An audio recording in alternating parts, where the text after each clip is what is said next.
It's the Real Jonathan Smith Show on Indie Sports Ticket, 1430 AM, 93.9 HD2, and always on the free Indie Sports Ticket app. What's going on? Welcome into the Real Jonathan Smith Show here on Indie Sports Ticket, brought to you by Holiday World and Splash and Safari. And my wife and I, we got plans to get down there at some point this summer. I think we're going next month with our good friends Bryce and Ashton. Get down to Holiday World and Splash and Safari, where you will have a fantastic time. We're going to give away tickets to Holiday World here in about an hour in that 11 o'clock break. So make sure you're tuned in at 11 for your chance to win tickets to Holiday World. Now, the Indiana Pacers lost last night to the my computer's going crazy, to the Oklahoma City Thunder in Game 2 of the NBA Finals. A pretty weird feeling for Indiana Pacer fans, because Pacers are now 7-1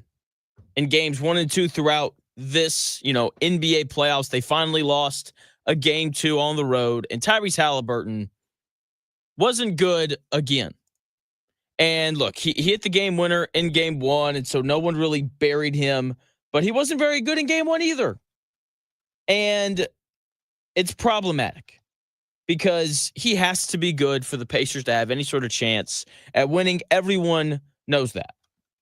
And it just looks so tough for him to do anything. And if you're just a box score watcher, you're going to get on, ESPN.com or NBA.com after the game. They're like, oh, Tyrese Haliburton had 17 points and 6 assists. Like, he wasn't terrible. Yes, he was. That was the fakest 17-point performance ever.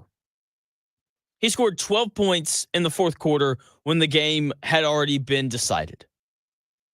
And I saw people asking, like, why was he more aggressive in the fourth quarter compared to the start of the game? I didn't think he was. I think he just made 2 threes. That was really the difference. Like, he took 13 shots. He took 8 threes. Okay, he made 3 of them. 2 of them just happened to come in that fourth quarter. It was another bad game from him. And I'm just kind of starting to accept that we're going to get one of these from him in every series. I expect him to be better in Game 3, but those first 3 quarters, just terrible. 5 points and 4 assists entering the fourth quarter. He had 5 turnovers. He had more turnovers than assists heading into the fourth quarter. That is not normal Tyrese Haliburton. Like, that is the opposite of who Haliburton is in every way possible. And this is the second game in a row where there was just a major lack of aggressiveness early in the game. And part of it is the Oklahoma City Thunder defense, right? They're grabbing him and holding him, and, it's tough for him coming off screens, and it's just bad. And so part of it is the Oklahoma City Thunder and the best defense we've seen in the NBA in 20 years. But Haliburton didn't take his first shot until 5 minutes into the game. And it was a bad shot. It was a 30-footer that he took with absolutely no rhythm. He caught the ball, and this thought flashed through his mind, hey, I've been out here for 5 minutes. I haven't taken a shot yet, so let me put this one up. And he missed. And that is an uncharacteristic shot of Tyrese Haliburton. He never does that. He never does that. He is always making the right decision or the smart decision. And he doesn't really care about getting shots up. And so for him to take that shot, I was like, oh man, this is not good. But this Thunder defense is tough. And they have done this to everybody. They make life difficult on everyone, especially the best player on the opposing team, because they have so many great defenders that they can just put on dudes. And the biggest thing and the biggest reason for these struggles from Tyrese Haliburton and this Indiana Pacers offense is the fact that they haven't gotten to the rim enough. And that's not a Haliburton thing. That is a Pacers thing in general. Whenever they do get to the rim, it usually results in a turnover, but we'll get into that a little bit more later. Tyrese Haliburton has to get to the rim more. That is when he's at his best. That is when this Indiana Pacers offense is at its best. Here is Tyrese Haliburton after the game talking about the importance of getting into the paint and why it has to happen more often for the Pacers to have a chance to win this series. Yeah, I think we just got to do a better job of getting to the paint. It's a lot easier said than done, but I feel like in the first half we were just moving the ball on the outside, and I don't think we had a single point in the paint in the first quarter, if I'm not mistaken. So, our offense is built from the inside out. We got to do a better job getting downhill. They collapse and then make plays from there. But thought we could improve a lot there. But yeah, man, they're flying around. They got great point of attack defenders. They got great rim protectors. It's a great defense. So we can do a lot better job, and we'll watch the film and see if we can get better. Going into Game 3. Tyrese Haliburton right there talking about the struggles of getting into the paint against this very, very tough Oklahoma City Thunder defense. And for Tyrese Haliburton, I'm tracking. How many times is this guy getting into the paint? Tyrese Haliburton didn't dribble the ball and get 2 feet into the paint until about 5 minutes left to go in the first quarter. It took him 7 minutes to break the paint. And this guy comes off way too many screens to not be able to get into the lane. In fact, he only touched the paint 6 times that I counted. Maybe I missed 1 or 2. I doubt it. And in the times where he takes one dribble inside the 3-point line and gets to the foul line and passes, that is not a paint touch. He's got to get both feet in. That is when the Pacers offense is at its best. Here are the marks of which Tyrese Haliburton actually touched the paint. So his first paint touch came at 2:18 in the first quarter. His second paint touch came with a minute left in the second quarter.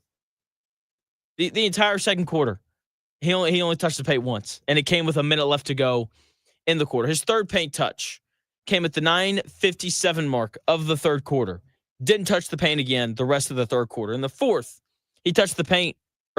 His fourth paint touch came at 4:32 in the third, his fifth paint touch at 10:15 in the fourth, and his sixth paint touch came at 8:10 in the fourth quarter. It's just not good enough. Everything that Tyrese Haliburton does starts at the rim. And it starts with his ability to score, because obviously if you're a threat to score, then that means that, the defense has to pay more attention to you, and that opens up passing lanes and all those things. And more passing lanes open up when you get to the rim. 6 paint touches within a half-court setting, just not enough. And sometimes the defense is going to beat you, especially when you're playing this Oklahoma City Thunder defense. Once again, the best defense we've seen in the last 20 years in the NBA. But the frustrating part about the lack of paint touches last night was I felt like Tyrese Haliburton beat dudes. There were multiple occasions where he would get Alex Caruso or Cason Wallace or Lou Dort or whoever on his hip, and he would give the ball up. He wouldn't get to the rim even though he had the defender on his hip or on his side. Like, he would finally get by someone. Someone would finally set a good enough screen that the Thunder couldn't fight over. He would take one dribble, get to the foul line with the defender on his hip, and then give the ball up. And it just feels like he's one dribble away. If he just took one more dribble, it feels like more things would open up.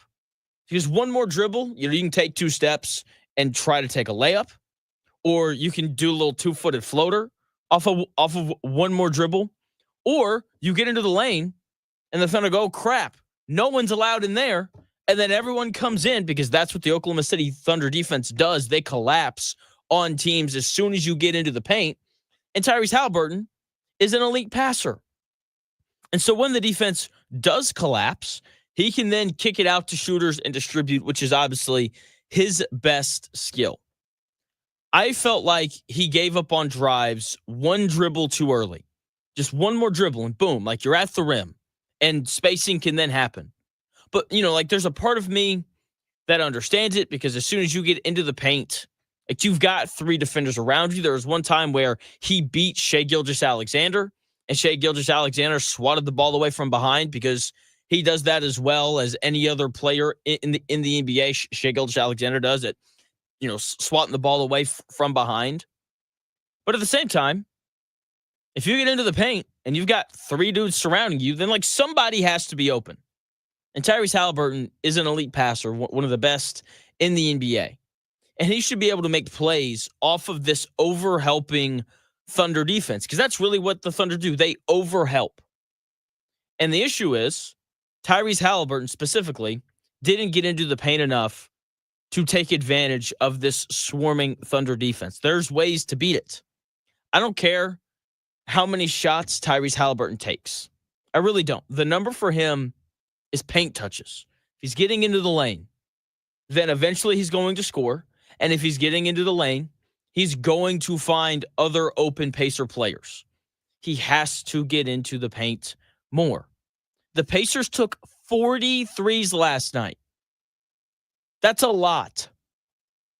It is, especially when so many of them were not step-in threes. A lot of them were contested. A lot of them were caught with stagnant feet, and all of a sudden there's 3 seconds left on the shot clock, and so it's got to go up. It's problematic. Or it's guys like moving side to side, and there's like a slight lean when they're taking the three. Those obviously aren't the threes you want. When the Pacers get step-in threes, they make them. And they didn't get enough of them last night because they didn't break the paint enough. Here's Coach Carlisle furthermore hammering home the importance of this Pacers team getting paint touches against the Oklahoma City Thunder defense. Well, they were the best in the league during the year at keeping people out of there. And so they're great at it. We've got to find ways to get the ball in there. And, it's just there are so many things that have to go right on a set of 2 possessions to get the ball into the heart of their defense. You've got to get a stop, a rebound. You've got to be able to get the ball up the floor without a turnover, and then you've got to be able to get it into the lane and to the rim. And it's a tough task. So, we'll look at it. There were some stretches where we did some good things attacking the paint, but there weren't enough. Coach Carlisle right there talking about the lack of paint pressure in this game or in game 2. And look, it starts with Tyrese Haliburton. He's your best player. And he wasn't very good last night. But every time he's been bad in these playoffs, he's followed it up with a good game. I expect for him to be great on Wednesday. I expect for him to get into the lane and to finish. Even if he's not getting into the lane, just like get to a point where you can take that little floater. His float game is so good. I expect him to be much better on Wednesday. And I expect him to shoot the ball a little bit better too. Pacers are undefeated in the playoffs when they shoot 36% or better from 3. They're only at 35% from 3 last night. And they got blown out, which means that there are a lot of issues with the Pacers and the way that they played last night. After that first quarter, it didn't really feel close after that. And it all starts with Tyrese Haliburton. And I get it. Coach Carlisle had this, great answer after one of the games, where he was like, hey, our offense is an ecosystem and it's not about one guy. And you can't really look at the box score to tell us, who was good and who wasn't and all this kind of stuff. And that's partially true.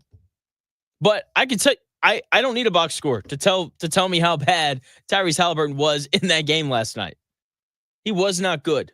And I get it. The Thunder are loading up on him and Cason Wallace and Lou Dort and all these dudes. But look, I'm not doing the whole is Tyrese Haliburton a superstar thing. But to the people who would say no, like their most valid point would be, hey, he, he's playing a good defense and he's not really having an impact. If he's really a superstar, then why do I forget that he's on the floor for long stretches against this Thunder defense? Like if he's really a superstar, then why isn't he taking games over?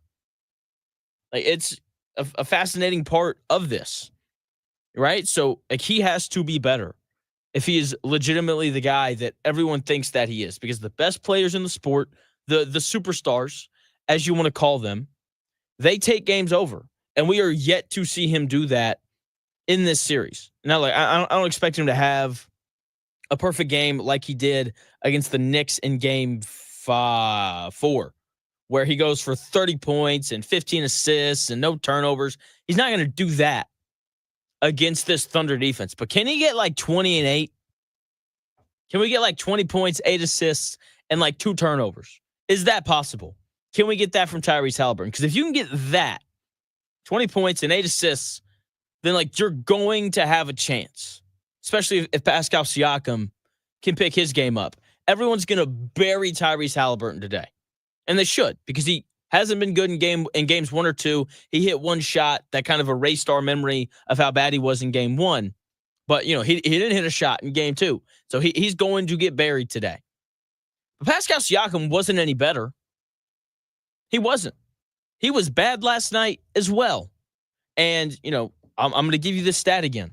Pacers, undefeated in games where they shoot 36% or better from 3. They shot 35% from 3 last night, and they got blown out. If they'd hit that 36% mark, they still would have gotten blown out, which means there were a lot of other issues outside of Tyrese Haliburton. One of them was Pascal Siakam. Some of the struggles from Pascal Siakam were his fault. Some of them were not. And I'm going to tell you what was his fault and what wasn't his fault when we come back here in about 4 minutes.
The best takes.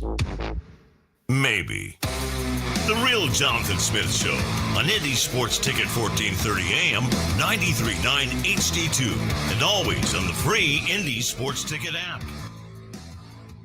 Welcome back to the Real Jonathan Smith Show here on Indy's Sports Ticket, brought to you today by Holiday World and Splash and Safari. We're going to give away tickets coming up here in about 40 minutes or so, just a little bit before 11, so make sure you're tuned in then for your chance to potentially win some tickets to Holiday World and Splash and Safari. Once again, we're going to give those out coming up here in about 40 minutes or so. And I would like for Pascal Siakam to give out more buckets in game 3.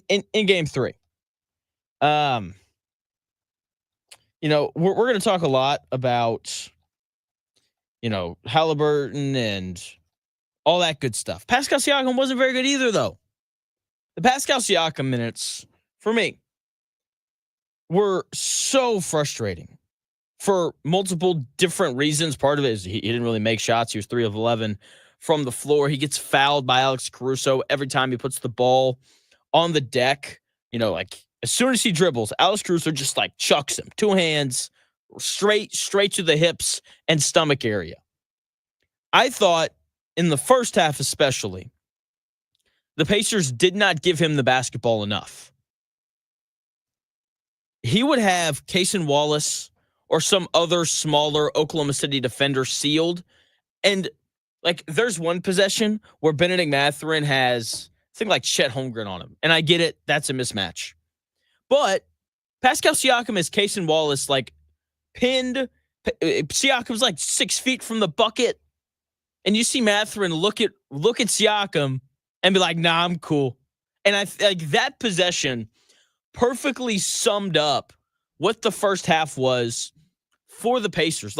They would look at Siakam with a mismatch, and then they would go do something else. And by go to something else, I mean pass the ball around the perimeter aimlessly. Part of why the Pacers didn't get very many paint touches last night is because they didn't post Pascal Siakam enough. When he had a favorable mismatch on him, which doesn't make any sense, he has to touch the basketball consistently. The most frustrating part of that second quarter, when the Thunder made their big run, and it came when Shai Gilgeous-Alexander was on the bench. Shai Gilgeous-Alexander was on the bench. Tyrese Haliburton was also on the bench. And the Pacers will run this lineup where it's 4 bench guys and Pascal Siakam. They did it in game 1. It went horribly wrong. And so game 2, they slightly tweak it. They go Pascal Siakam, Miles Turner, Andrew Nembhard, TJ McConnell, Benedict Mathurin, and Obi Toppin, I think, was the 4th guy. Okay? And Pascal Siakam, hardly touched the basketball in that stretch. It was a lot of TJ McConnell and Benedict Mathurin. They had the ball too much. During that time with that unit on the floor, Pascal Siakam hardly touched the basketball. I forgot he was on the floor. And when he's on the floor without Tyrese Haliburton, he has to touch the ball every possession. And he didn't. TJ McConnell and Benedict Mathurin are 2 very good players. But they're not as good as Pascal Siakam. What a take. Let me just clap for myself really quickly there. I know I'm just breaking your brains with that one. But if they're going to share the floor with Siakam has to touch the ball more often, or else that same run that we saw in that second quarter where the Thunder just kind of left the Pacers in the dust, it's going to happen again. He has to touch the ball, because when he gets the ball, good things tend to happen, because the Thunder don't have a good matchup for him. Chet Holmgren, Isaiah Hartenstein, too slow. Everybody else that the Thunder could put on him are simply too small. The Thunder run with SGA on the bench happened in part because he didn't touch the basketball. Now, to close the second quarter, we see the Pacers cut into the lead a little bit. Do you know what happened? Pascal Siakam touched the basketball. Pacers are now 52-31. And then Siakam gets a touch and one on a layup. Pacers come down, or the Thunder come down. The Pacers get a stop. Pacers come back. Siakam gets a touch, and guess what happened? Siakam got another layup. Thunder come down. Pacers get another stop. Pacers come back down. guess what they do? They give the ball to Pascal Siakam, and guess what he did? He assisted Aaron Nesmith on a 3. All of a sudden, there's like this very quick 8-0 run. The Pacers go from being down 21 to only being down 13. He has to touch the basketball more often. Okay? He is the only mismatch that the Pacers have for the Oklahoma City Thunder. He's the only guy that the Thunder sit back and look at and go, yeah, we don't really have an answer for this guy, whether that's in transition, because he's so big and so fast. Like, you just don't really want to get in that guy's way, whether that's in the half court. Like, if you want the ball to touch the paint more, post up Pascal Siakam. Do it, because the Thunder don't have a good option for him. Now, he didn't shoot the ball super great in game 2. He was only 3 of 11 from the floor, but he got to the foul line a lot. Like, he didn't make a field goal in that third quarter, but he took so many foul shots because, once again, the Thunder don't have an answer for him. And the only thing that they can do is foul him and hope that they don't get called for it. He took 9 free throws on the night. He made 8 of them, which is a really good foul shooting night for him. But, like, he has to get the basketball more. Once again, Tyrese Haliburton, he's going to take a ton of crap for not being aggressive enough. Pascal Siakam, same boat, though. Not as much his fault, because I didn't think that he touched the ball enough, but Aaron Nesmith and Miles Turner can't take more shots than Pascal Siakam. That can't happen. Pascal Siakam barely took more shots than Benedict Mathurin, TJ McConnell, Obi Toppin, and Andrew Nembhard. And I do understand that part of the Pacers' strength is their balance, but do you know what else is a major part of their strength? Pascal Siakam. He and Tyrese Haliburton each need to take 15 shots or more every night, no matter what, unless Miles Turner or Aaron Nesmith are scalding hot. If that's not the case, Pascal Siakam needs at least 15 shots a night, in addition to taking, 8 or 9 foul shots, because he is a major problem for the Oklahoma City Thunder.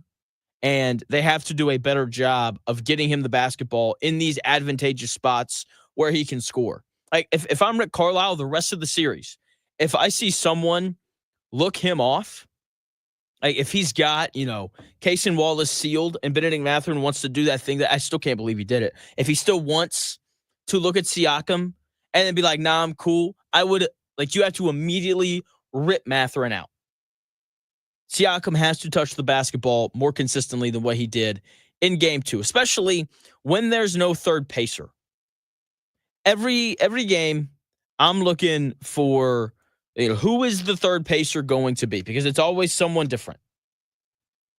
And last night, the Pacers didn't have a role player step up. And that, that has to happen in order for them to win. Meanwhile, the Thunder just had every role player step up. We'll talk about their side of things here soon, but there was no third pacer last night that stood out. There were some moments where I thought, hey, maybe, Miles Turner was ultra aggressive to start that third quarter, and he kind of got going, right? He draws a couple fouls. He hit a little floater from the elbow, defended Chet Holmgren pretty well one-on-one. He hit a 3. All this happens in the first 2 minutes and 45 seconds of the third quarter. I'm like, all right, is Miles Turner about to emerge as that third pacer? And then after those first 3 minutes of the third quarter, we barely heard from Miles Turner again. But then, late in the third quarter, Aaron Nesmith kind of gets going a little bit. He hits 3 threes in the quarters, as a whole. 2 of them came in the final 3.5 minutes of the third. But that was really it from him offensively. I know he shot 4 of 8 from 3, but a lot of it came in that third quarter. With that being said, I'm not going to sit here and rip Aaron Nesmith, because he just continues to play really good defense on Jalen Williams, and that's obviously a very important part of the series. I also thought that he was honestly better in game 2 than he was in game 1. Made 4 of 8 threes, continued to play good defense, didn't turn it over. He turned the ball over 5 times in game 1. That was an important improvement for him. He made 3s, but that was really it. He didn't rebound as well as he did in game 1. He only had 4 rebounds after having 12 in game 1. He wasn't bad, but he wasn't super impactful either. Early in the game, it felt like another, is Andrew Nembhard going to have another, big moment here? Because he came out, had a great first 5 minutes. He had a very quick 6 points. He had a steal. You could tell he was engaged on the defensive end of the floor. That was it, though. He finished the night with 11 points, 4 assists, and 3 steals. Like, over half of his points came in the first 5 minutes of the game. Like, he wasn't anywhere near as good in game 2 as he was in game 1. And defensively, he struggled a little bit more. I don't think that's a him thing. I think that's just a Pacers defensive philosophy thing. And the Thunder kind of took advantage of it. Like, the Pacers go over every ball screen, every single one. And so the Thunder would set their screens up, 35 feet from the basket. And instead of going under, Nembhard would fight over, because that is what he's supposed to do. And I wish that they'd go under it, because, if Shai Gilgeous-Alexander wants to pull up from 34 feet away from the basket, I think that's fine. But he would go over it, and then, it was usually Haliburton. He would hedge and sit on his left hand, and then Shai Gilgeous-Alexander would just split it. And so he would split. All of a sudden, he's got 2 guys behind him, and the Thunder are playing 4-on-3. And I don't care how good your defense is, if you're trying to defend 4 guys with 3, that obviously doesn't work. So I thought the effort from Nembhard was there, but the Thunder did just a better job of moving off the ball and countering some of the defensive things that the Pacers did in game 1. And speaking of countering, the biggest difference for the Thunder, and I think the biggest reason why the Pacers lost this game in the fashion that they did, was because of a very specific number for Shai Gilgeous-Alexander. There's one thing in particular with Shai Gilgeous-Alexander that usually defines whether or not the Thunder win games or not. And in game 1, I thought the Pacers did a really good job of keeping this number in check. It's obviously not his points, because you know that this guy is going to score every night. Coach Carlisle, he had a quote after the game. He's like, you can go ahead and write down 34 points for Shai Gilgeous-Alexander in game 3. That guy, he's going to score. He is too good of a player to not get buckets. The dude is the MVP for a reason, right? And it's because of his ability to score. He's the 12th player in the history of the NBA to score 3,000 points in a season, playoffs and regular season combined. By the way, Michael Jordan did it 10 times. That's absurd. LeBron hasn't done it once, just saying. Just going to put that out there. Anyway. But anyway, there's one number that increased significantly for Shai Gilgeous-Alexander, and it's the main reason why the Thunder blew the Pacers out the way that they did. I'm going to tell you what that number is when we come back here in about 4 minutes.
it's in today's sports world, it's here.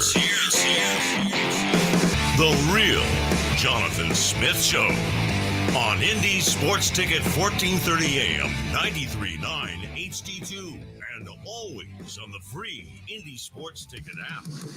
317-228-1430. Get ready to dial that number here in about 15 minutes or so. We're going to give away some Holiday World tickets, which the Real Jonathan Smith Show is brought to you by today, Holiday World and Splash and Safari. Get your tickets, head down there, have a good time, take your kids, take photos, and create some memories. My wife and I, we are going down with our friends here at some point this summer. I think here in just like a few weeks. So make sure you head down there and have a great time. Now, the Indiana Pacers lost last night, and, it's whatever. Okay, they did get the split. That is the most important thing. It was highly unlikely that they were going to go in there and win 2 road games against the best team in the NBA, because that is what the Oklahoma City Thunder are. There's a reason why the Pacers were plus 500 to win the series before it even started. That's how good this Oklahoma City Thunder team is, right? And last night, we saw why. The Thunder's 4th and 5th best guys were better than the Pacers' 3rd best guy. Alex Caruso had 20 points off the bench. Aaron Wiggins had 18 points off the bench. That's 38 between 2 dudes. And look, I love this Pacers team. I love the depth. But the Thunder have just as much depth as the Pacers do. They combined, Alex Caruso and Aaron Wiggins, they combined to hit 9 threes. You can't allow for that to happen. Part of why the Thunder lost game 1 is because no one else got off. The most important number for me in this series when talking about the Pacers and their defense is the Shai Gilgeous-Alexander assist number. Shai Gilgeous-Alexander had 38 points in that first game. But no one else got going for the Thunder consistently. Lou Dort hit like 5 threes in the first 3 quarters, didn't make any in the 4th. And because of that, Shai Gilgeous-Alexander only had 3 assists in game 1. And you can survive that. You can survive allowing Shai Gilgeous-Alexander to get 38, but limiting him to only 3 assists. Last night, though, 34 points and 8 assists. Everyone was making shots because everyone for the Oklahoma City Thunder was open. Aaron Wiggins and Alex Caruso made shots. Once again, they combined for 9 threes. Chet Holmgren had 9 points in the first quarter. He only finished with 15, but he was very efficient, 6 of 11 from the field. Jalen Williams had 19 points. He was only 5 of 14 from the field, but he took 9 free throws, and he made 8 of them. You can't allow for Jalen Williams and Chet Holmgren to each get 15, and for Shai Gilgeous-Alexander to get 34, and for Alex Caruso to get 20, and for Aaron Wiggins to get 18. You're not going to beat the Oklahoma City Thunder when 5 guys for them, or when 4 guys not named Shai Gilgeous-Alexander score 15 points or more, and Shai Gilgeous-Alexander gets 34. It's not going to happen. Speaking of 34, the Pacers bench had 34 points. Alex Caruso and Aaron Wiggins outscored the whole Pacers bench by themselves. They had 38. The whole Thunder bench as a team had 48 points. If the Thunder bench is going to be that much better than the Pacers bench, then the Thunder, they're take game 3 or 4, and they'll win the series. The Pacers have to do a better job of slowing down, the player not named Shai Gilgeous-Alexander, because that is really the best chance that they're going to have at winning this series. Coach Carlisle knows and understands that. He talked about the Thunder offense after the game. He hits on several things here. He talks Caruso and Wiggins. He talks, the OKC crowd. He talks about Shai Gilgeous-Alexander. Covers a lot of bases here. Here's Coach Carlisle after the game talking about the Thunder. First of all, Wiggins and Caruso played great. Those guys played great. I thought the atmosphere, I thought their crowd was exceptionally great. And so as we go home, we're going to need our crowd to be just like this crowd was. I mean, these fans took it to another level tonight, and that's how Gainbridge is going to have to be, for us to have a chance to be successful. And,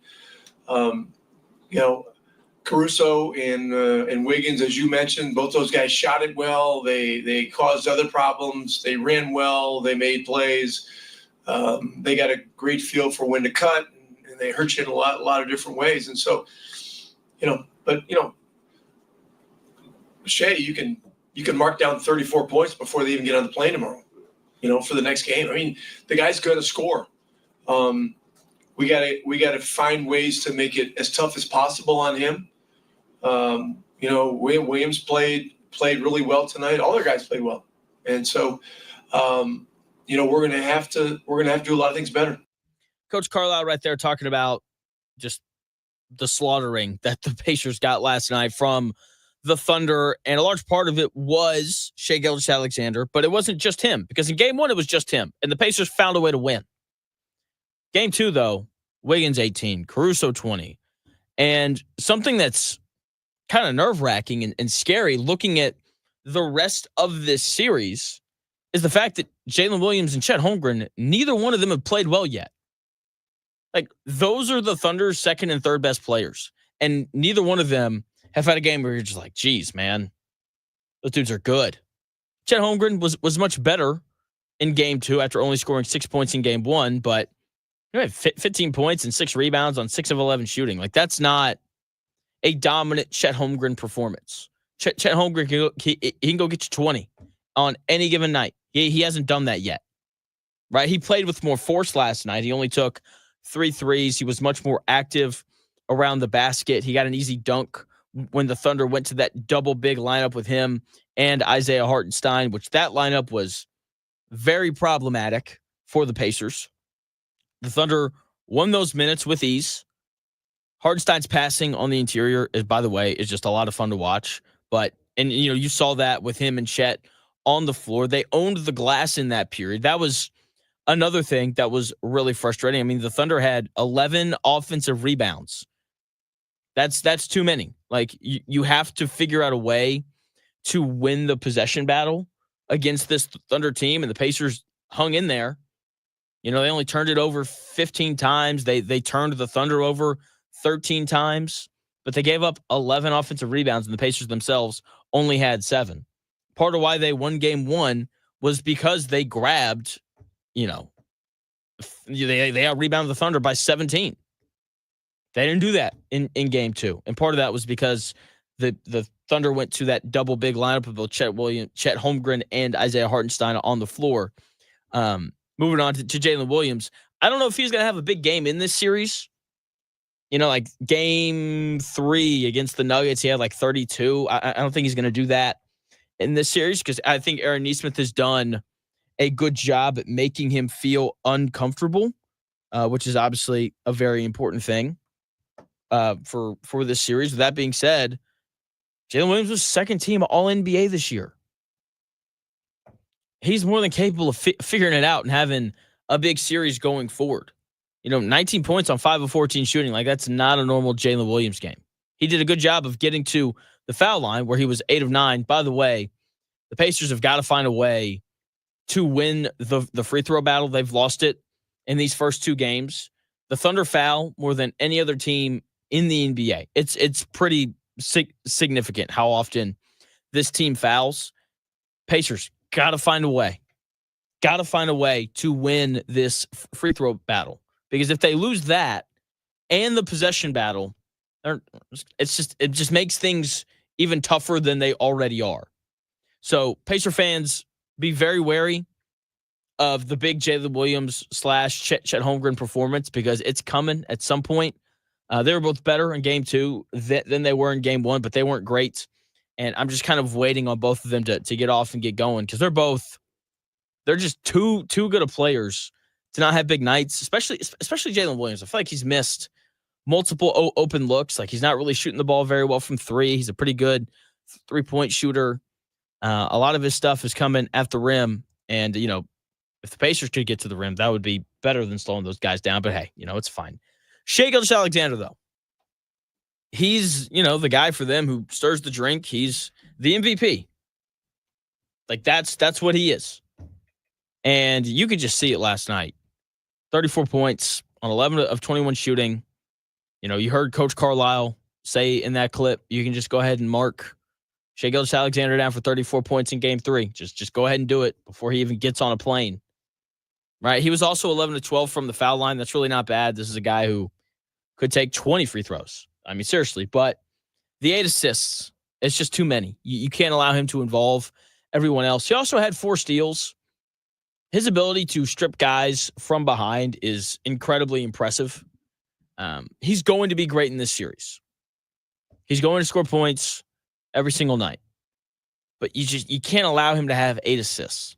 That's the part of the game that the Pacers have to cut off. They did a really good job of that in game 1. But it wasn't good enough in game 2. Here's Miles Turner after the game talking about Shai Gilgeous-Alexander and the role players and just kind of how tough it is to slow this guy down.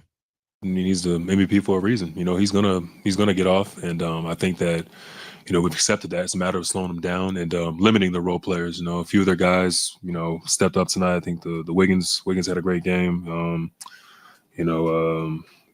Caruso, he did what he had to do. It's a lot of limiting their role players and making it tougher on them at least.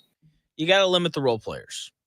That is, I think, the biggest thing for the Pacers in this series, because Shai Gilgeous-Alexander is such a stud that he's going to get wherever he wants on the floor. And we see it time and time again. He can get to the elbow and take that little 13-foot jumper whenever he wants to. That shot is always available to Shai Gilgeous-Alexander because of how good of a player he is. It doesn't matter how good the defense is played on Shai Gilgeous-Alexander. He's going to get to his spots and he's going to score.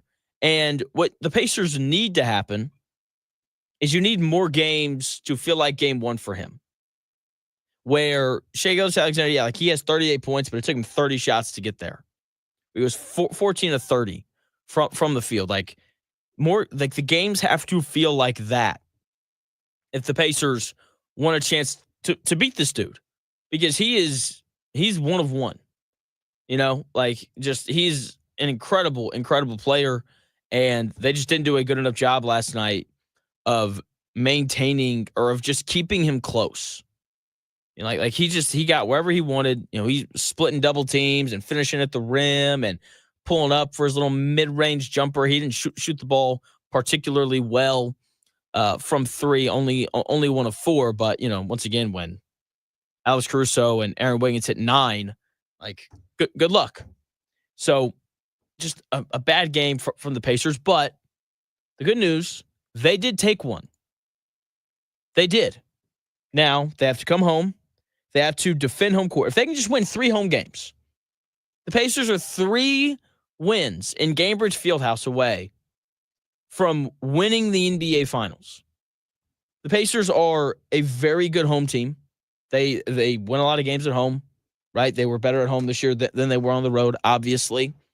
Game 3s have been their kryptonite. I don't think they've won a game 3 yet. Lost it to the Bucks, lost it to the Cavaliers, and then they lost it to the Knicks in the last round. But this one's different. They're not up 2-0. And I think we're going to get a really good game from the Pacers. I think we're going to get an awesome crowd. If you can go to game 3, you have to go. All right? Cancel plans, go. This is going to be one of the best environments. This will be the best environment in the history of that building. I mean, I don't know if you saw the videos, but there's people lined up to get into Gainbridge Fieldhouse last night for the watch party. Can you imagine what the actual game is going to be like? That place is going to be packed super early. It's going to be incredibly loud. Bring earplugs. You legitimately might need them.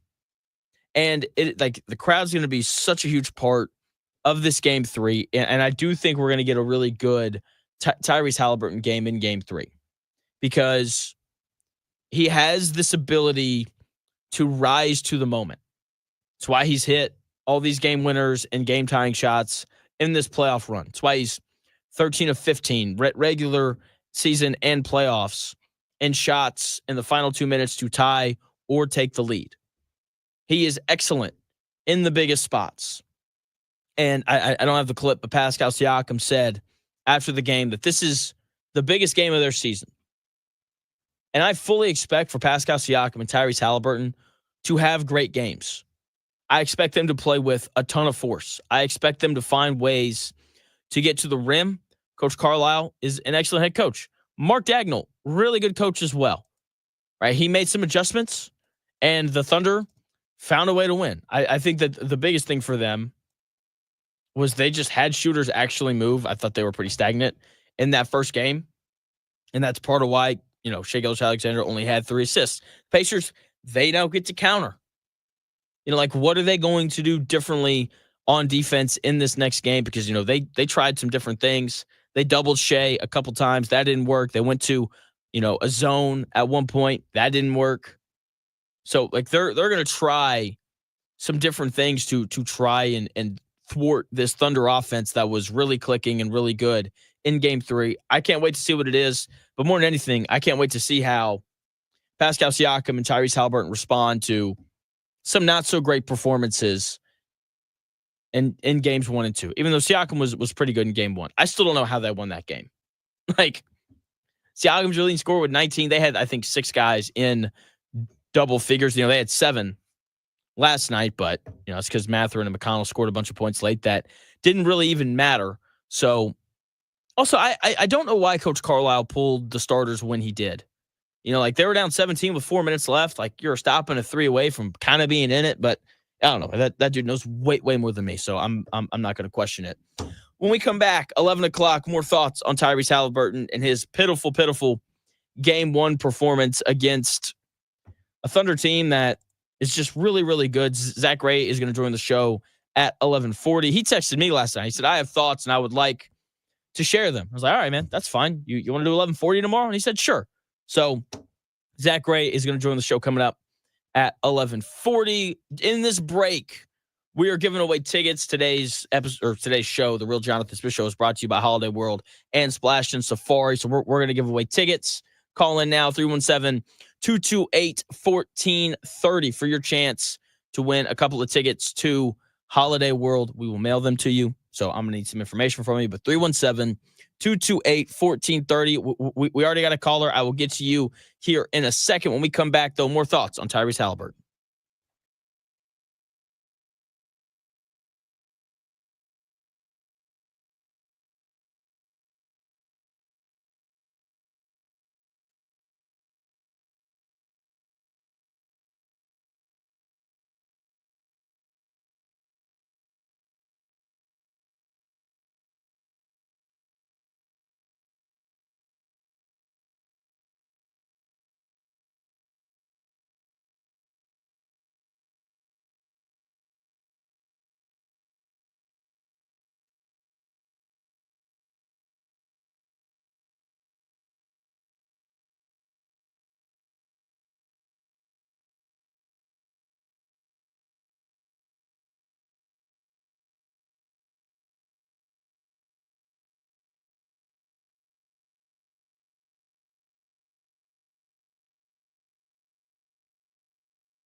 do this. It's the Real Jonathan Smith Show on Indy Sports Ticket, 1430 AM, 93.9 HD2, and always on the free Indy Sports Ticket app. Welcome back to the Real Jonathan Smith Show here on Indy's Sports Ticket, brought to you today by Holiday World and Splash and Safari. Big congratulations to Roberts, who called in and won the tickets. Pretty sure we're giving away more tomorrow. We are. Let's go. So make sure you're tuned in tomorrow to potentially win those Holiday World and Splash and Safari tickets. Once again, congrats to Robert. Thank you for tuning in to the Real Jonathan Smith Show, no matter how you're tuning in, whether that's YouTube, Indy Sports Ticket. If you want to head over there and subscribe, maybe you're listening via that Indy Sports Ticket app, which you can download wherever you find your apps, or maybe you're watching the show on X, which is where most people watch, and I get it, but if you watch on YouTube, you can hop in the chat and you can be part of the conversation that we've got going on about the Pacers and that loss last night, which was just so frustrating. Tyrese Haliburton was bad again. Like, he wasn't good in game one either. He just made a shot, which mind wiped everyone. And they're like, oh, 14 points is good now. It's not. It's not. So Tyrese Haliburton finished the game last night with 17 points. He also had 6 assists. And if you're just box score watching, then you're like, oh, Haliburton had a pretty good game last night. No, he did not. That was the fakest 17 points ever. He scored 12 of them in the fourth quarter. When the game was over, I saw people asking, I got some text messages on this, asking why he was more aggressive in the fourth. I don't think he was. I think he just made 2 threes. And so he made 2 shots, and everyone's like, oh, he was more aggressive. It's a bad game from him. And I'm just kind of accepting that, like, we get one of these from him every series. But last night was like 5 points in 3 quarters. He has to be, and I'm assuming he will be better in game 3. He better be, because if he's not, then the Pacers have no chance. We're going to get a nice little gentleman's sweep if he doesn't figure it out. Those first 3 quarters were terrible. 5 points and 4 assists. Come on, man. He had more turnovers than he did assists heading into that fourth quarter. 5 turnovers as well. That's just not him. That is the total opposite of who Tyrese Haliburton normally is. More turnovers than assists, not getting it into the lane. Trust me, I charted every paint touch, and I've got timestamps. All right, like, he's got to be better than what he was in games 1 and 2 in game 3. Okay, like, more turnovers. Like, I still can't believe he had more turnovers than assists. But the lack of aggressiveness, that's the frustrating part. Like, it'd be one thing if he was committing these turnovers because he was hyper aggressive and he was just getting stripped when he got to the rim, or if he was like in the paint and, you know, he goes to make a pass and then one of the OKC defenders like jumps up and tips it. Like, that would be one thing.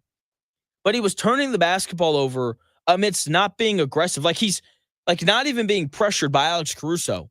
And he backs up so far that he commits one of the most embarrassing turnovers I've ever seen. Like, he commits an over and back, and there's not even like legitimate ball pressure on him. Like, he has to be better. His first shot, Tyrese Haliburton's first shot, didn't come until 5 minutes into the game. And it was a bad shot. It was a 30-footer that he took with no rhythm. It was as if he caught the ball and he thought, you know what? I haven't taken a shot yet. So I'm putting this one up no matter what. So he takes a really tough 30-foot 3. And he didn't make it. And he never does that. And like, there's a part of me that gets it. But at the same time, it's like, you're supposed to be a superstar, man. Superstars have a tendency to just kind of impose their will and do what they want when they're on the floor. Like, Shai Gilgeous-Alexander, it doesn't matter what kind of defense the Pacers throw his way. He's going to get to the elbow or the rim, and he's going to score. We haven't seen that from Tyrese Haliburton. And look, there's part of me that gets it. Like, this Thunder defense is incredibly tough, and they've got a lot of good defenders to throw at Tyrese Haliburton. But he has to get to the rim more. And that's just not a Tyrese Haliburton thing. Like, that is just a Pacers thing in general. And here is Tyrese Haliburton after the game talking about the importance of getting into the paint. Yeah, I think we just got to do a better job of getting to the paint. It's a lot easier said than done, but I feel like in the first half we were just moving the ball on the outside, and I I don't think we had a single point in the paint in the first quarter, if I'm not mistaken. So, our offense is built from the inside out. We got to do a better job getting downhill. They collapse and then, make plays from there. But, thought we could improve a lot there. But yeah, man, they're flying around. They got great point of attack defenders. They got great rim protectors. It's a great defense. So we can do a lot better job and, watch the film and see if we can get better, going into game 3. Tyrese Haliburton right there talking about the importance of getting into the paint. It's a large part of why their offense hasn't been good. No paint points in that first quarter is not good at all. And he has to get into the paint more. It took this dude forever to break the paint. And he didn't do it very often. He only got into the paint 6 times within the half court. Like he had, a dunk in transition, not counting that. Okay. Like in like a legitimate half court setting, how did he get into the paint? He didn't. Maybe I missed 1 or 2. I'm pretty sure I didn't though. Here are the marks. His first paint touch came with 2 minutes and 18 seconds left to go in the first quarter. His second paint touch came with a minute left in the second quarter. His third paint touch came at the 9:57 mark in the third quarter. His fourth paint touch came at the 4:32 mark in the third quarter. His fifth paint touch came at the 10:15 mark in the fourth quarter. And his sixth and final paint touch came at the 8:10 mark in the fourth. That's just not good enough. He's too good of a player to not break the paint more than that, especially when they're running him off all these screens. Like I get it, Caruso and Wallace and Dort do an excellent job of navigating screens. They do. Don't care. Like you're supposed to be one of the 15 best players in the world. At some point, you have to impose your will and just do what you do best. And for Haliburton, he's at his best when he gets into the lane. And I get it. The Thunder defense is incredibly tough. And sometimes the defense is going to beat you, especially when you're playing a defense like the Thunder's. Look, like this is the best defense we've seen in the NBA in 20 years. Last night, it was incredibly frustrating, though, because I actually thought that Haliburton beat guys multiple times, or he'd come off a screen and he would have a step and he would just give up. Like the number of times he got someone on his hip and he didn't get to the rim was frustrating. Like he'd finally get by somebody or finally get someone on his hip and he would like be at the 3-point line and he would take one dribble and he'd get to the foul line, like or just before it, and he would give the ball up. He would pass it off to someone else. If he just took one more dribble, everything would have opened up on all those times where he got to the foul line. Right? If you take one more dribble, you can get to the rim for a layup. If you take one more dribble, you can you do a little jump stop and take a little floater. If you take one more dribble, this very aggressive, collapsing Thunder defense comes in, and all of a sudden, Haliburton can jump pass out to shooters. I felt like he gave up on drives one dribble too early. If he just takes one more, then like he's there. And there's a part of me that feels bad for ripping him about this, because like as soon as you get into the paint, like you've got 3 defenders around you. There was one drive where Haliburton like beats Jalen Williams and Shai Gilgeous-Alexander comes from behind and he swats the ball down. So I get it. Like that's not fun to drive into. But if he's surrounded by 3 defenders and like 2 guys are open and he's an elite passer and should be able to make plays against this overhelping, because that's really what the Thunder do, against this overhelping Thunder defense. The issue is he didn't get into the paint enough to do that. And I don't care how many shots he takes. Like that is not the stat for me that defines whether or not Tyrese Haliburton had a good game or not. The stat that defines whether or not Tyrese Haliburton had a good game or not is how many times did he get into the lane? How many paint points did the Pacers score? 34 in both games 1 and 2. That number has to be higher. You can't score 0 paint points in a quarter and expect to win. You can't. You're not winning a game off of mid-range jumpers and threes. Like you have to get to the rim and get some layups and dunks. The Pacers didn't have like any of those. So he's got to get into the lane. If he does, that's going to open up scoring opportunities for his teammates. And eventually he's going to score. Because if you get to the rim enough, like you're going to get fouled. You're going to have an opening to maybe make a layup. So he's got to get to the rim and set up the shooting around him, because spacing starts at the rim. It's where it starts. And yeah, they didn't get there enough last night. The Pacers took 43s last night. It's a lot, especially when you only take 82 shots. Almost half of the Pacers shots came from three. That is not good, not sustainable. And none of them were step-in threes. A lot of them were contested, or the Pacers would catch them with stagnant feet, and then they'd look up at the shot clock, and there's only 4 seconds left. It's like, now what? I guess I'm going to take a fadeaway three. Let's put it up. Let's go. Or, they'd catch the ball moving right to left or left to right, and then they're taking a three, and they're not really set, and they're kind of leaning. Like, I get it. Like, these guys practice those shots, but that's still a tougher shot than just like let me take one step into this and shoot it. Those are the threes you want, not the, let's just aimlessly move the ball around the perimeter and see what happens. When the Pacers get step-in threes, like, they make them. This is an elite shooting team, and they didn't get enough of them last night because, you guessed it, they didn't get into the paint enough. And that's not just a Haliburton thing. That is a Pacers team thing as a whole. Here is Coach Carlisle last night talking about the lack of paint touches for the Indiana Pacers. Well, they were the best in the league during the year at keeping people out of there. And so they're great at it. We've got to find ways to get the ball in there. And, it's just there are so many things that have to go right on a set of 2 possessions to get the ball into the heart of their defense. You've got to get a stop, a rebound. You've got to be able to get the ball up the floor without a turnover, and then you've got to be able to get it into the lane and to the rim. And it's a tough task. So, we'll look at it. There were some stretches where we did some good things attacking the paint, but there weren't enough. Coach Carlisle right there talking about that tough Thunder defense and just how hard it is against these guys. But it all starts with Tyrese Haliburton. If your best players don't play well, it's really tough to win, right? You need miracle comebacks to make it happen. And Haliburton was bad last night. He wasn't very good in game 1 either. Good news, he's got, a history of following up bad games with good ones. Did it, he's done it pretty much in every series so far.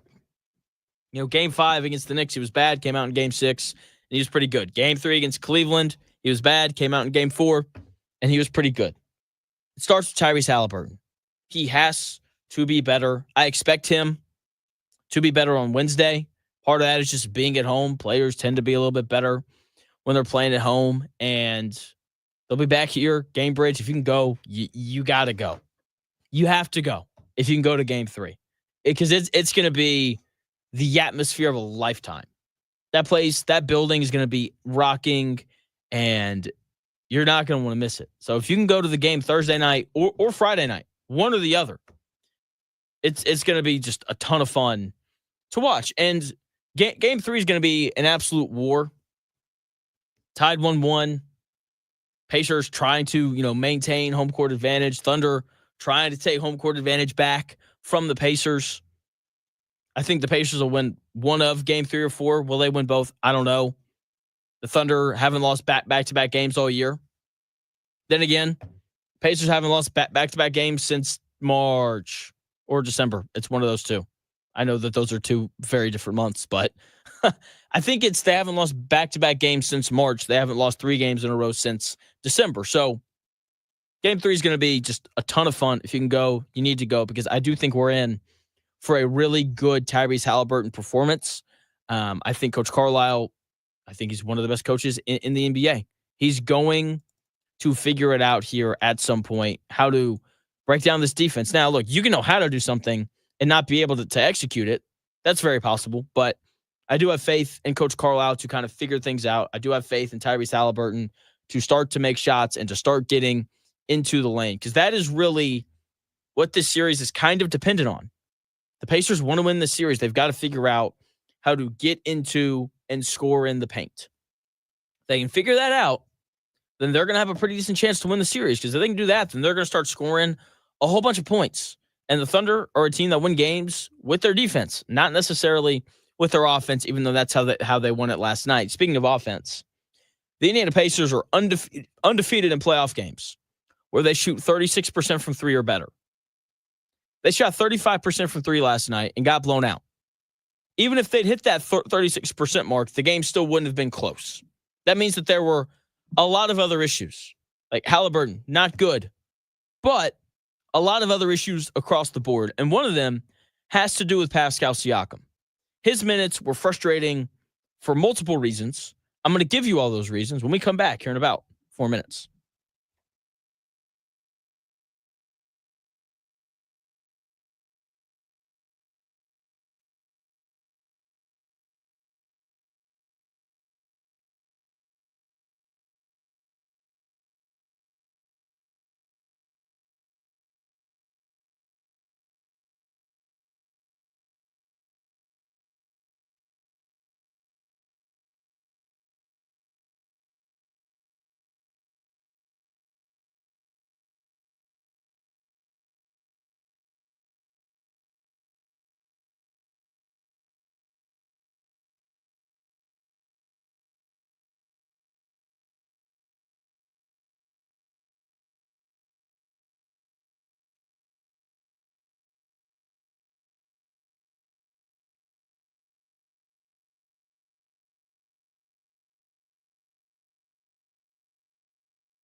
may, one day, be a must-listen for sports enthusiasts.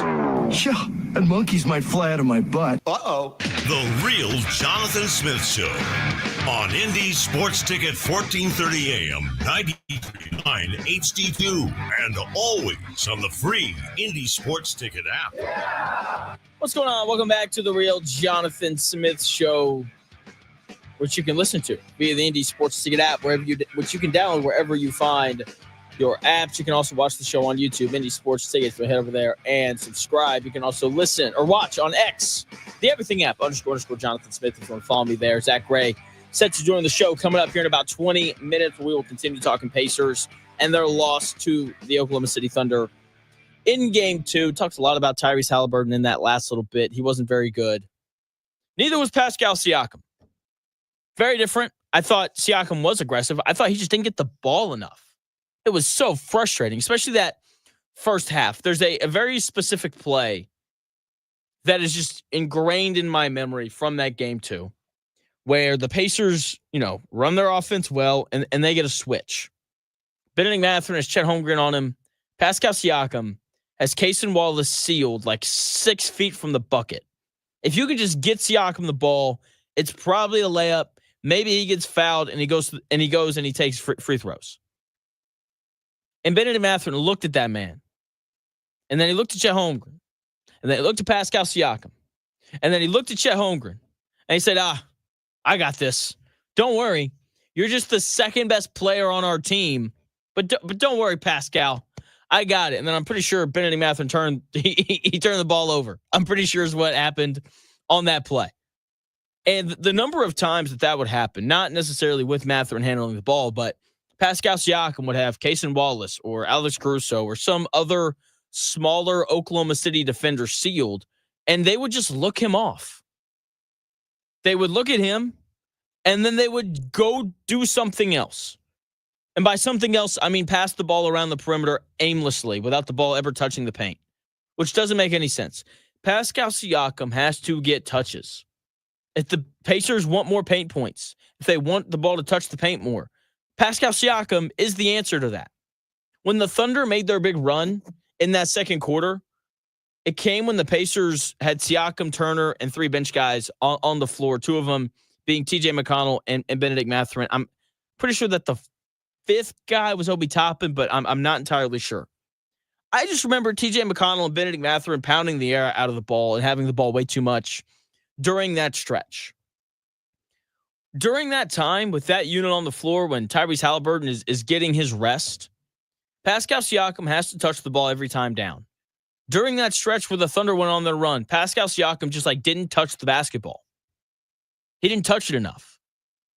And look, I love TJ McConnell. I love Benedict Mathurin. But they weren't good enough to keep the Pacers in it during that stretch. And if Pascal Siakam isn't going to touch the ball, then TJ McConnell and Benedict Mathurin both better be awesome. And they weren't. They weren't. And then all of a sudden, late in that second quarter, the Indiana Pacers go on a run. And they cut a 21-point Oklahoma City Thunder lead down to 13. Do you know how it happened? Pascal Siakam touched the basketball. When he gets the ball in this series, good things tend to happen because the Thunder don't really have a good matchup for him, right? He can go by the Chet Holmgrens and the Isaiah Hartensteins of the world. He can post up the Jalen Williams and the Alex Carusos and the Aaron Wiggins and the Cason Wallaces. But he's a very tough matchup for the Thunder because they just don't have a good body to put on him. And the Thunder run came with Shai Gilgeous-Alexander on the bench in part because Siakam didn't touch the ball. And when he did, they go on that very quick 8-0 run late in the second quarter. Siakam gets 3 touches in a row. Pacers are down 52-31. And it went Siakam and 1. He made the free throw. Siakam layup. Siakam assists Aaron Nesmith for 3. Timeout, Oklahoma City. A 21-point lead went from 21 to 13 in a blink. In a blink. Took no time whatsoever. And a large part of it was because Pascal Siakam actually touched the basketball. And look, he didn't shoot the ball great. He was only 3 of 11 from the floor. Didn't make a field goal in that third quarter. Part of that's because he got fouled a bunch, but I don't care. Tyrese Haliburton is going to take a ton of crap today for not being aggressive enough. Pascal Siakam wasn't aggressive enough either. It wasn't entirely his fault because the Pacers did a poor job of getting him the basketball. But Aaron Nesmith and Miles Turner can't each take more shots than Pascal Siakam. That cannot happen. Pascal Siakam barely took more shots than Benedict Mathurin, TJ McConnell, Obi Toppin, and Andrew Nembhard. That can't happen. I understand that, part of the Pacers' strength is the balance with which that they play, but those players can't come within 4 shots of Pascal Siakam when he plays 30 minutes and all those other guys are around like 20. Can't happen. Pascal Siakam and Tyrese Haliburton, both of them, have to be more aggressive in Game 3. I think they will be. I think they both need to take 15 shots or more. Neither one of them hit that mark in Game 2 last night. Even if they're missing, I don't care.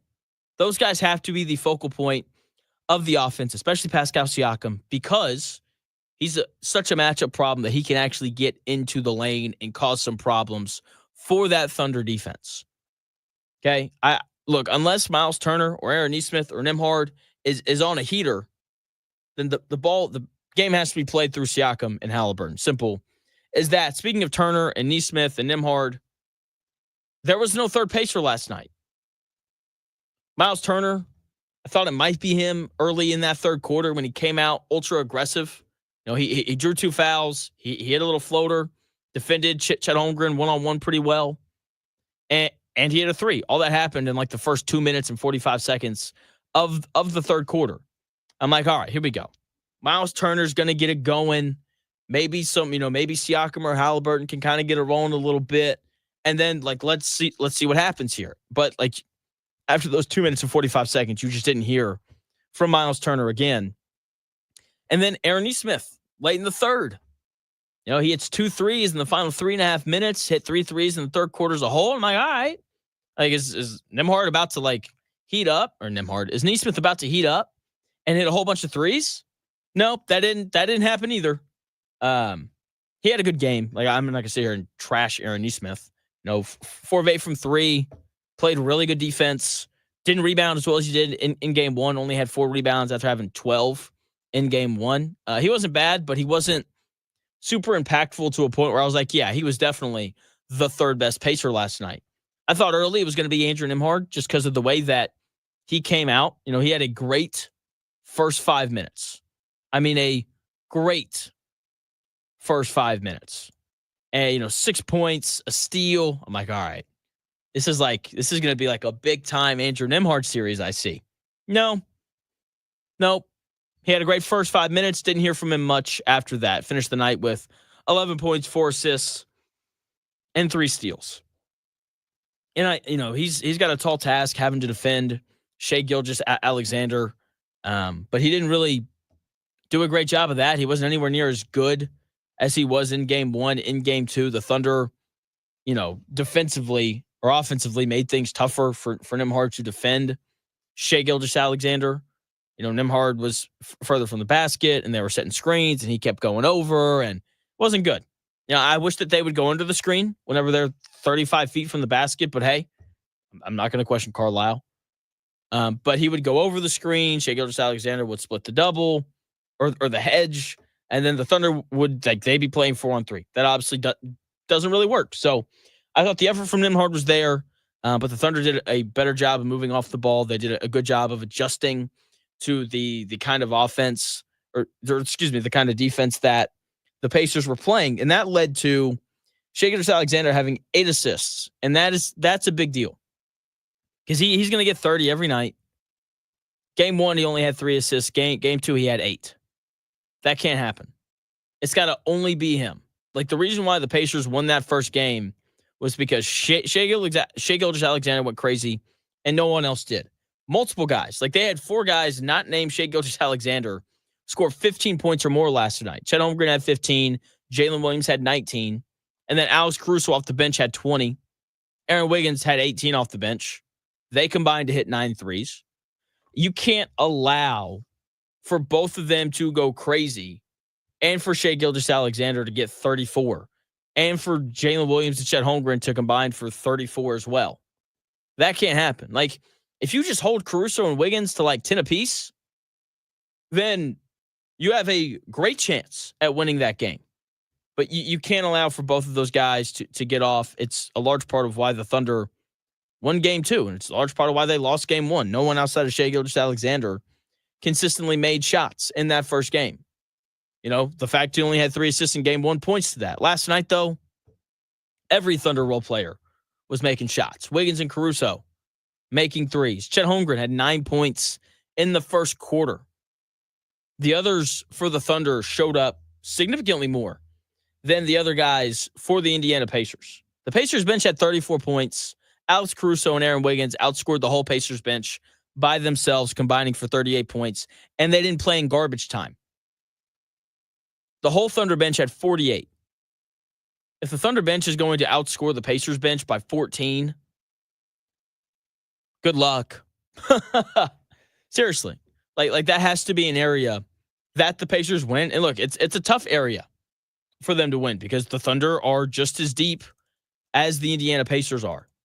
But they've got to find a way to not allow the Alex Carusos and the Aaron Wiggins of the world to go crazy. Because you know the Shai Gilgeous-Alexander is going to play great. I assume that Jalen Williams or Chet Holmgren, one of the two, are going to be really good. You know, Jalen Williams with 19. Holmgren, I thought he was better than Williams. You know, he had 15. They have to find a way to make sure that the other guys for the Thunder aren't making shots. And I thought game 1, I thought that they stayed home more. You know, we saw the Pacers try some different things in that second half defensively. You know, they went to a little 2-3 zone there. They doubled Shai Gilgeous-Alexander on some drives. And look, Shai Gilgeous-Alexander is the MVP for a reason. He is. And he made a lot of plays that set up other guys. And Coach Carlisle talked about Shai Gilgeous-Alexander and the Thunder role players after the game. First of all, you know, Wiggins and Caruso played great. Those guys played great. I thought the atmosphere, I thought their crowd was exceptionally great.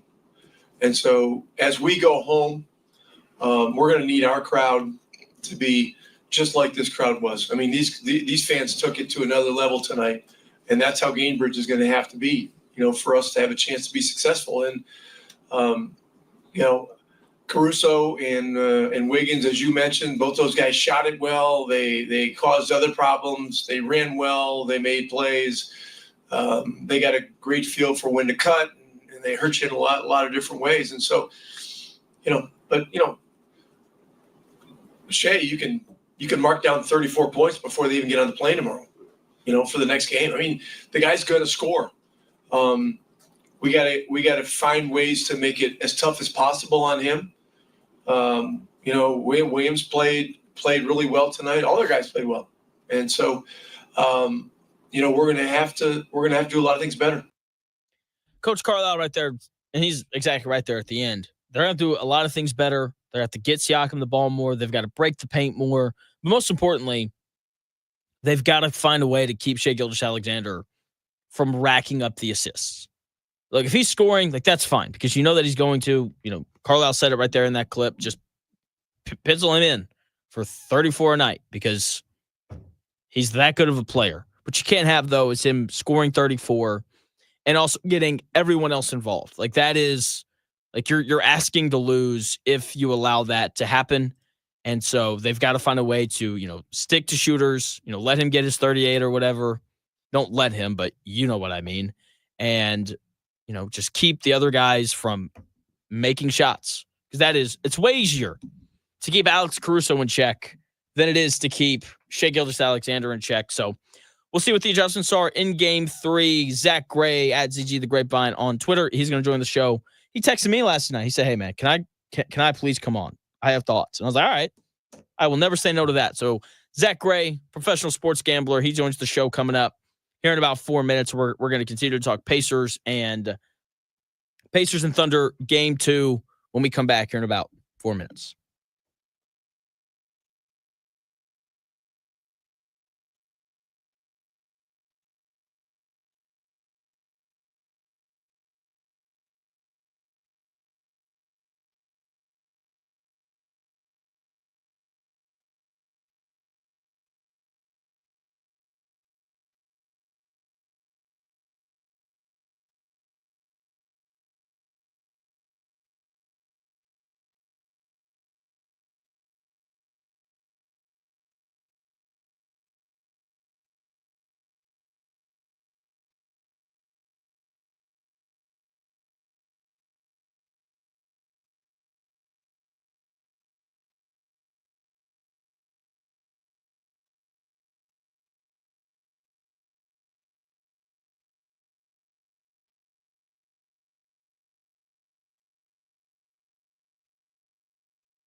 The best takes. Maybe. The Real Jonathan Smith Show on Indy Sports Ticket 1430 AM, 93.9 HD2, and always on the free Indy Sports Ticket app. What's going on? Welcome back to the Real Jonathan Smith Show here on Indy Sports Ticket. Thank you for tuning in.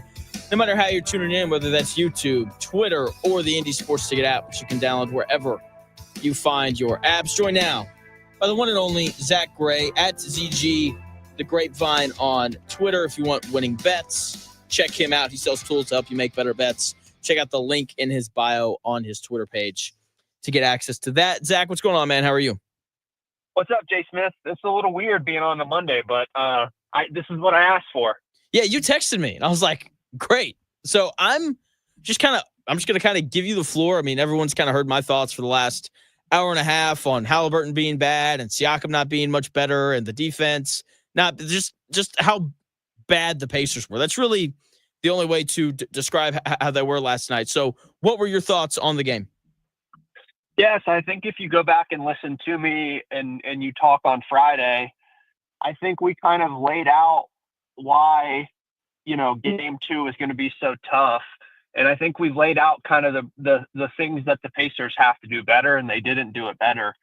You can rely on playing hard for 48 minutes. You can rely on elite shot making.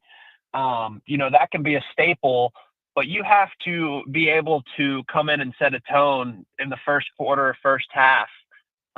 Constantly finding yourself in holes is going to lead to these types of games. I think we've seen that with the Pacers, even in the games they've lost in the playoffs, where it seems like they struggle to kind of match the intensity, maybe isn't the right word, but kind of match the game flow that the other team is giving them.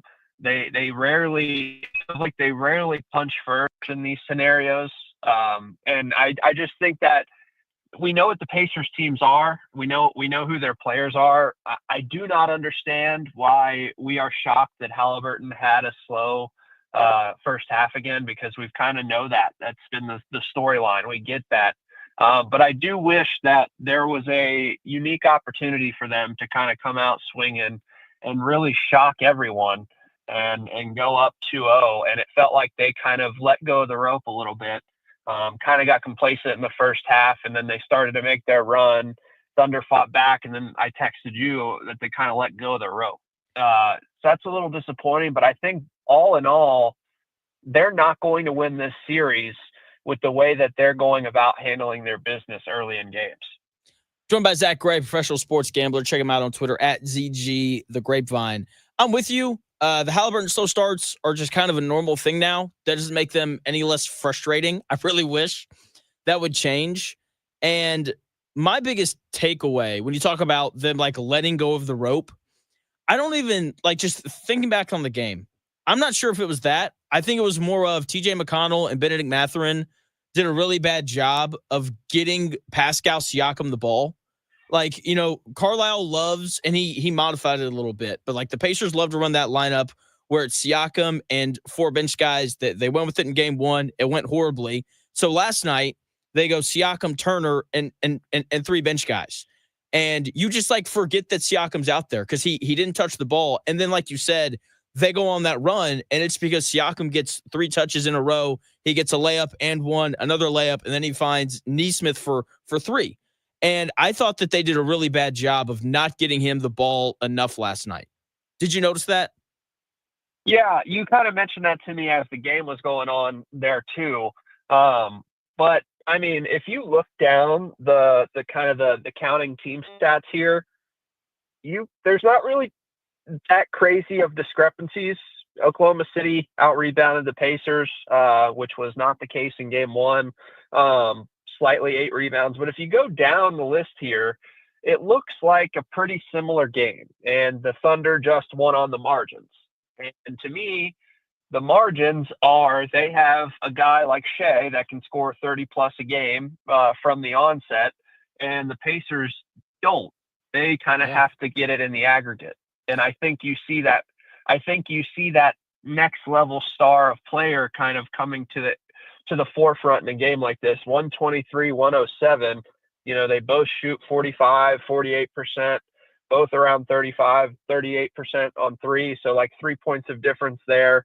Like I said, not a crazy rebound. Pacers had more assists, one more turnover, more blocks. Like, it's all pretty similar stuff. And then you look at the box score and it's like, oh, there's 6 guys or 7 guys on the Pacers that scored double figures. Then you look at the Thunder and it's like, oh, they got a guy that scores 32. And there's your difference. And I think that's where you have to have, whether it's Siakam, whether it's Haliburton, whether it's even a guy like Nesmith, someone has to separate themselves on the offensive load to kind of carry them forward in those stretches, because Oklahoma City has that guy. And when things aren't going well with other players, they can rely on Shai to get his shot and score with volume. And I think the Pacers need to really focus on getting, whether it's Haliburton or Siakam, volume and have them attack early on. I think it should be Siakam, just because I think he's a tougher matchup for the Thunder. Like, the Thunder don't have that 6'8" athletic, rangy defender. So everyone that defends Siakam is like Holmgren or Hartenstein, who are probably a little too slow. And then, the Carusos and the Wallaces of the world are a little bit too small. I think the other big difference from game 1 to game 2, game 1, Shai Gilgeous-Alexander only had 3 assists. Game 2, he had 8. And, and then you can get into the Aaron Wiggins and Caruso combining for 9 threes. And I thought that the Pacers did a much better job in game 1 of keeping everyone else in check. And Shai Gilgeous-Alexander can get 38. That's fine. You just can't allow Caruso to get 20, Yeah. And you're right. And that's true. But even with all that said, if Haliburton can match Shai output-wise similarly, not saying he has to outplay him or outduel him, but if he can get 25 a night with his, 9, 10, 11, I've been to games in real life where Haliburton's had 20-something assists. Yeah. Where is that? I don't want you to play like the MVP. I'm not asking you to be the MVP of the league. I'm just asking you to be the guy where you need production and you give production. And like I said, whether that's Haliburton or Siakam, I don't care. I just think someone has to have that level of production in order for the Pacers to win this series. Joined by professional sports gambler Zack Gray. Check him out on Twitter @ZG The Grapevine. Check out the link in his bio. It'll take you to his Patreon, where he sells tools to help you make better bets. Totally agree. I just want to see Haliburton control the game the way that he normally does. And I think it's a little bit tougher for him because they're playing him off the ball so much. And that's obviously by design, just to kind of keep some of the pressure off of him. But in previous series and during the regular season, he'll have a 4-minute stretch where he'll score or assist on every bucket. And we haven't seen that from him yet. I do think that, the Siakam minutes weren't good. They were better in game 1, but the Haliburton stuff is just the big number for him, and he says this all the time, is the paint touches. He only had 6 last night. And part of that is a Thunder team, but the other part of me is I don't know, we've got people calling you a superstar, and you were 3rd team all NBA once again this year. I wish that he's a good enough player and he handles the ball well enough that he should be able to get anywhere on the floor that he wants. And we haven't seen him do that yet in this series. I think we will in game 3. I think we will. I don't know. But I want that version of Haliburton, I would rather him shoot, 35%, 30% from the field and give me 30 shots, just once. I want to just see what what I'm saying is I'm willing to take that risk. If you just decide that you're going to get up 25, 30 shots a game, and let's see where we are at the end of that. Cause you can still shoot 25, 30 shots a game and still get your teammates involved. And more than likely, you're going to make a lot of your shots. You're really skilled at getting to your spot and getting up good looks. That's going to open up everything. And even if Siakam only shooting 11 times doesn't sit right with me. The best players on the team at this point, It's time. They have to take control of games offensively and defensively as well. I think they're doing a decent job at that. But offensively, those two guys have to assert themselves and have to take the game over from an offensive side. Like all of those ancillary pieces are going to step up and play the way that they play. But I can't stress it enough, man. Someone's got to step up and take control and get that volume and set your team up well when other guys aren't making shots. Yeah, I completely agree. And like that's what stars are for, right? Like Siakam and Haliburton. To bail you out. Yes. And last night, usually you get like, it seems like every Pacer game there's like a special role player. Like game one it was Obi Toppin or Nembhard. Last night, like they didn't have that. And it's unfair for people, I think, to expect for a role player for the Pacers to be great every night. Like that is an unfair expectation. And on those nights, you need Haliburton to go for 30 points and 15 assists and no turnovers like he did against the Knicks. With that being said, like you're not doing that against this Thunder defense, but the idea just being on those nights where no one else has it going, like you have to find a way to get yourself going and hope that bleeds into everyone else's game. Yeah, and if they can't, then they're not going to win this series. But I think I think at this point we've watched enough of this team now, and I think these first two games have been pretty telling. And if one of those guys doesn't do that, the Pacers aren't going to win the NBA championship. And it's not guaranteed even if they do, but they have to have that happen in order for them to win. That's what they're facing. I think that's the bottom line. They have to go out swinging with their best effort, and that means Siakam and Haliburton have to get going early and often. Totally agree. I think it's super, super clear, and I know that that's kind of been the message with Haliburton, but it's also like, we can't, like you keep mentioning Siakam, and he is the best matchup at this point. So him or Haliburton, they have to do it. Totally agree. Once again, joined by professional sports gambler Zack Gray. Last point, and I got to let you go. I think you're exactly right. Like offensively, Haliburton and Siakam have to get going. I think defensively, the other thing is like you can't allow for Caruso or Wiggins or anyone not named Holmgren, Williams, or Shai Gilgeous-Alexander to really get going because Shai's going to score.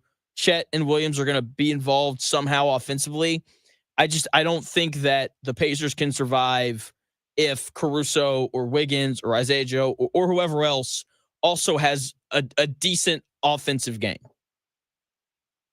I mean, I think Wiggins and Caruso played about as well as you could expect, and the Thunder only scored 123 points. That's true. If I'm the Pacers, I'm looking at that and thinking, well, dang, our offensive output stunk, and we held a team that had the MVP going for 30. The other two guys got going a little bit, Chet specifically, and two of their bench guys hit 4 and 5 threes collectively. And we still held them to 123. That's a missed opportunity. Yeah, I guess that's true. You're probably right on that one. Yeah, that's a good point. No counter over here. That's why you have me on. That's why you have me on. You said what? I said that's why you have me on. That's exactly why I have you on. Hopefully we can do Friday. Let me know. Yeah, it'll be good. Thanks for your time, man. Yep. Thanks, Jay Smith. Zack Gray right there. Check him out on Twitter at ZG The Grapevine. You can follow him in there. Check out the link in his bio. It'll take you to his Patreon where he sells tools to help you make better bets. Always appreciate him and his insight because he just thinks about things in a different way than I do. Pacers Thunder Game 3 is Wednesday. I will be live. So will the Dan Dockett Show, live downtown from the District Tap. It'll be a fantastic time. So make sure, take Wednesday off, go hang out downtown, come see me, come see Dan as well, and have a great time, eat great food because the District Tap's awesome. I freaking love that place. Good beer and even better food. Love that place. Once again, we'll be downtown on Wednesday. The Dan Dockett Show is set to come your way next. Should be a pretty typical Monday. We'll get Kent Sterling in here for the Power Hour, and Todd Leary should be joining the show as well. Keep it right here. Indy's Sports Ticket, 14:30 a.m. for everything you need to know about the Pacers. And I'm sure we'll do a little bit of Colts and all that good stuff. But we're mainly going to be talking game 2 and getting you ready for game 3 coming up on Wednesday. And once again, go buy your tickets to Holiday World. It's a great time. Take your family, create memories, and it will be fantastic. I'll be back on the air tomorrow from 10 to noon, getting you ready for game 3. I got some stuff from game 2 that I didn't quite get to today, so we'll clean up game 2 as well. And then hopefully, I'm thinking maybe having a Colts guy on to talk a little bit of Colts with training camp right around the corner. We'll see about that, but that'll all be tomorrow from 10 to noon. The Nate Ockett Show comes your way next, noon to 3. Great radio. It's coming your way right after this.